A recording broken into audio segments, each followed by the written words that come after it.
भटकने वाले व्यक्ति को कुछ नहीं मिलता है और एक स्थान पर टिके हुए रहने वाले व्यक्ति को बहुत कुछ मिलता है।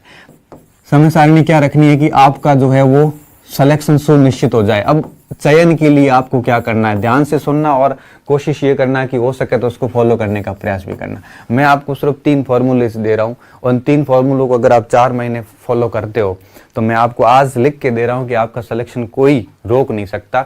और मुझे बहुत अच्छे से पता है कि आप इसको फॉलो नहीं कर पाओगे, बहुत कम बच्चे होंगे जो इसको फॉलो कर पाएंगे। मैं सिर्फ आपको 3 फॉर्मूले दे रहा हूँ। सबसे पहला फॉर्मूला दे रहा हूँ 888 का। ये फॉर्मूला क्या है, 8 घंटे आप रेस्ट कीजिए आराम से। 8 घंटे आपको रेस्ट करनी है, मतलब करनी है, क्योंकि रेस्ट बहुत ज़रूरी है। दूसरी चीज़, 8 घंटे आपको स्टडी करनी है, मतलब करनी है। दिन में 8 घंटे और बच गए। इस 8 घंटे का आप उपयोग कैसे करते हैं ये आपके ऊपर निर्भर है। आप इस 8 घंटे को आप खेल कूद में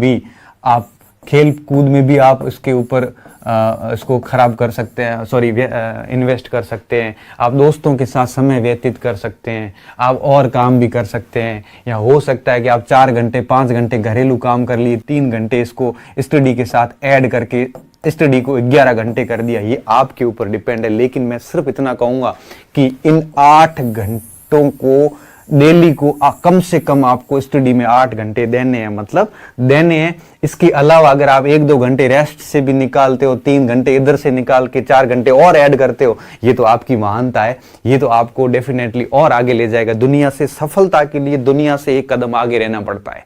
दुनिया से एक कदम आगे रहना वाला व्यक्ति कभी जिंदगी में असफल नहीं हो सकता।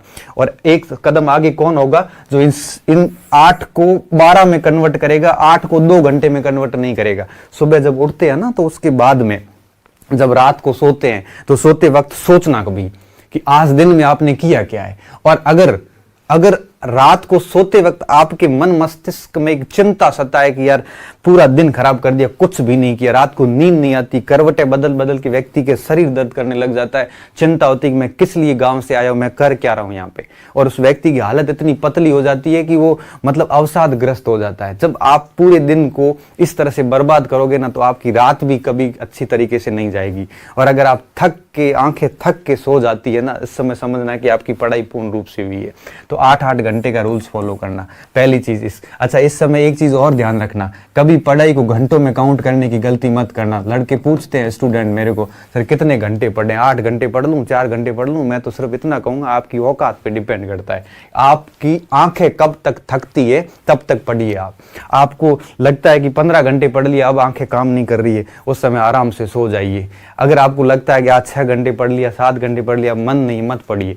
तो ये पढ़ाई घंटों में नहीं होती है, पढ़ाई होती है थकावट के आधार पे। जब आप थक गए, आपको लग रहा है कि अब मेरी पॉज पूरी होगी, अब मेरे से नहीं होगा, उस समय आप सो जाओ। दूसरा फॉर्मूला मैं दूंगा 5+2 का। मैंने आपको पहले भी बताया और आप वापस कह रहा हूं, सप्ताह में 7 दिन होते हैं। आपको क्या करना है, आपको 5 दिन पढ़ना है, 2 दिन रिवीजन करना है। कैसे? फिर जैसे दूसरा सप्ताह आएगा फिर 5 दिन पढ़िए और 2 दिन वापस पीछे के दोनों सप्ताह का रिवीजन करिए। तो 5 दिन स्टडी होनी चाहिए और 2 दिन रिवीजन होना चाहिए। इससे आपकी तैयारी को बल मिलेगा। सबसे अहम बात है ये ध्यान रखना इस चीज का कि आपको क्या करना है, 5+2 का